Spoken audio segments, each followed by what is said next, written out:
మోడీ గారి నాయకత్వంలో ఉన్న ఎన్డీఏ ప్రభుత్వం చలువ వల్ల ఈ రోజున గ్రామీణ వ్యవస్థ నిర్వీర్యమైపోయింది.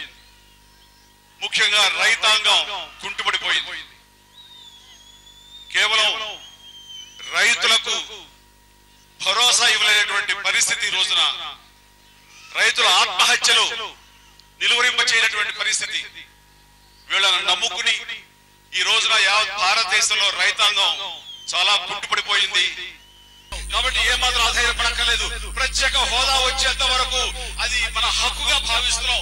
వచ్చేంత వరకు కూడా మేము విశ్రమించేది లేదని సందర్భంగా తెలియజేస్తూ, ప్రత్యేక హోదా గురించి ప్రతి ఒక్కరు కూడా మరి అడుగుతున్నారు. కాబట్టి ఈ రోజున సభాముఖంగా రాహుల్ గాంధీ గారు తెలియజేస్తున్నాం, ప్రత్యేక హోదా అనేది ప్రతి ఆకాంక్ష, ప్రతి ఒక్కరు రావాలని నిలదీసి అడుగుతున్నారు. దానికి మీరు పోరాడాలని కూడా మేము సభాముఖంగా మిమ్మల్ని అభ్యర్థిస్తున్నాం.